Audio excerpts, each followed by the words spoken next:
Bismillahirrahmanirrahim. Assalamualaikum warahmatullahi wabarakatuh. Pendengar dan pemirsa di mana saja berada, marilah terlebih dahulu kita membaca surat Al-Fatihah untuk diri kita sendiri dan kita niatkan pahalanya untuk disampaikan kepada pengarang buku Jembatan ke Surga ini, yaitu Syekh Ashari dan Syekh Haji Jalaluddin, yang ditulis dalam bahasa Melayu bertuliskan Arab. Kemudian kita kirimkan pula kepada guru-guru penulis atau penterjemah, yaitu Haji Ahmad Haji Abdul Rahman di Pontianak, di mana buku ini disalin ulang dalam bahasa Indonesia oleh Abdul Rahman. Kita niatkan pula pahalanya untuk mereka semua. Al-Fatihah. A'udzubillahi minasyaitonirrajim. Bismillahirrahmanirrahim. Alhamdulillahirabbil alamin. Arrahmanirrahim. Maliki yaumiddin. Iyyaka na'budu wa iyyaka nasta'in. Ihdinas siratal mustaqim. Siratal ladzina an'amta 'alaihim ghairil maghdubi 'alaihim waladdallin. Amin. Bismillahirrahmanirrahim.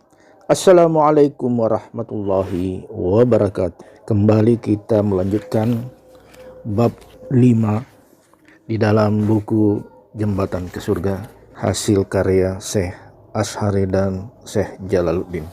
Pada bab ini berjudul menyatakan syarat sahnya syahadat. Soal atau pertanyaan dan jawabnya adalah sebagai berikut. Apakah syarat sahnya syahadat itu?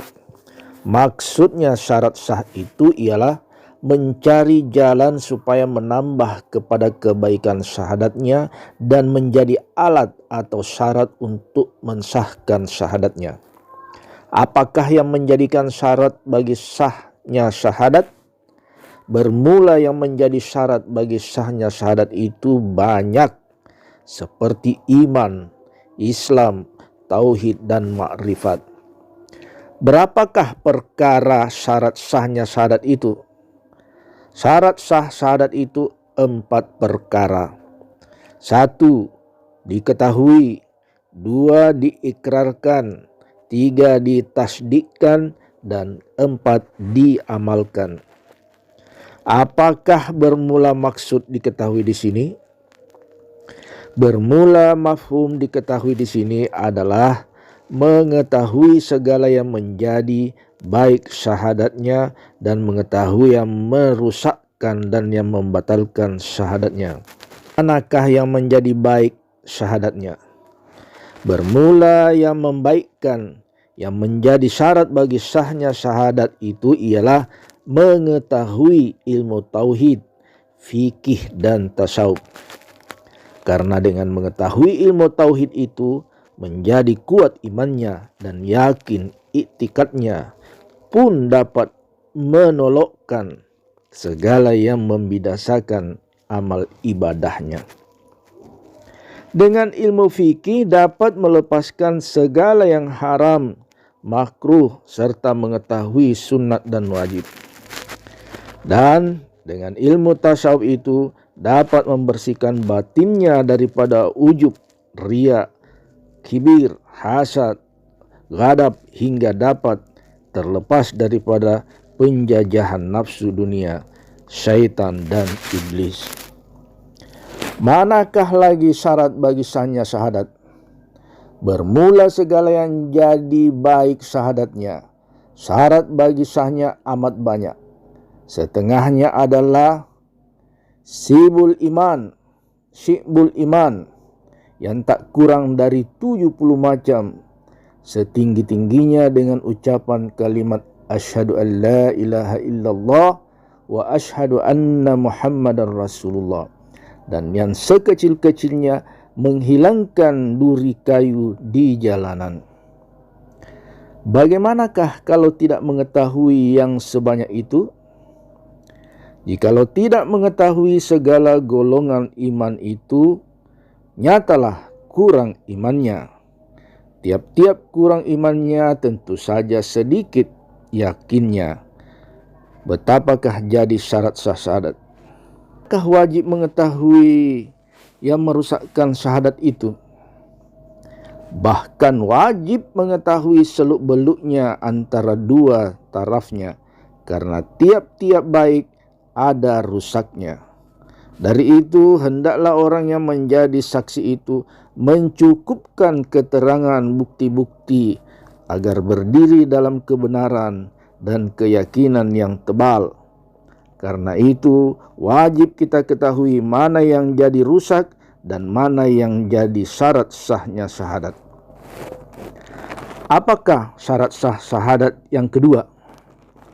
Bermula syarat sah syahadat yang kedua yaitu diikrarkan. Apakah maksud diikrarkan di sini? Bermula mafhum ikrar ini adalah syarat mutlak bagi mengucap asyhadu an la ilaha illallah. Berkekalan dan berkepanjangan supaya menjadi adat pada lidahnya dan agar tertanam pada batinnya bekas-bekas mazkur itu. Inilah syarat sah syahadat yang paling utama. Apakah tiada cukup dengan perkataan ikrar yang kedua dahulu? Ya, bahkan cukup satu mengenai yang fardu sekali seumur hidup kepada mazhab Maliki, dua mengenai yang fardu sewaktu sehari semalam agar sempurna syahadatnya. Betapakah ikrar di sini? Adapun ikrar di sini adalah umum, baik dalam yang fardu atau yang lain dari itu, hingga jadi syarat bagi sahnya syahadat. Apakah syarat sah syahadat yang ketiga? Bermula yang ketiga ditasdikkan. Apakah mafhum tasdik ini? Bermula tasdik ini ialah membenarkan iktikadnya daripada segala yang meragukan dan membimbangkan, dan membersihkan ibadatnya dari segala yang membatalkan dan hukum-hukumnya agar dapat ditasdikkan dengan hatinya dan anggota tubuhnya. Manakah membenarkan atau mentasdikkan iktikadnya? Bermula membenarkan dengan iktikadnya ialah tasdik terbayang pada zahir batinnya bahwa Allah Ta'ala itu bersifat kamalat atau kesempurnaan, maha suci dari sifat kekurangan, setengahnya pula sifat yang wajib dan mustahil bersifat dengan lawannya. Manakah tasdik ibadah? Bermula tasdik pada ibadah ialah segala ibadahnya tidak berhalangan dengan segala rukunnya.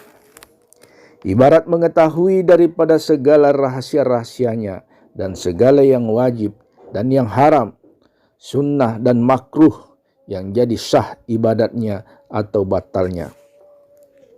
Manakah yang dikatakan tasdik dengan hukumnya? Tasdik dengan hukumnya itu adalah bersungguh-sungguh mengerjakan apa-apa yang disuruh dan senantiasa meninggalkan apa yang dilarang yang mubah. Macam mana yang membenarkan dengan anggota? Bermula maksud membenarkan dengan anggota tubuhnya adalah tiap-tiap harkat dan sukun atau gerak dan diam itu terbit dari Yang Maha Esa. Segala amal ibadahnya pun tidak berhalangan dengan hukum-hukum syarak. Apakah syarat sah syahadat yang keempat?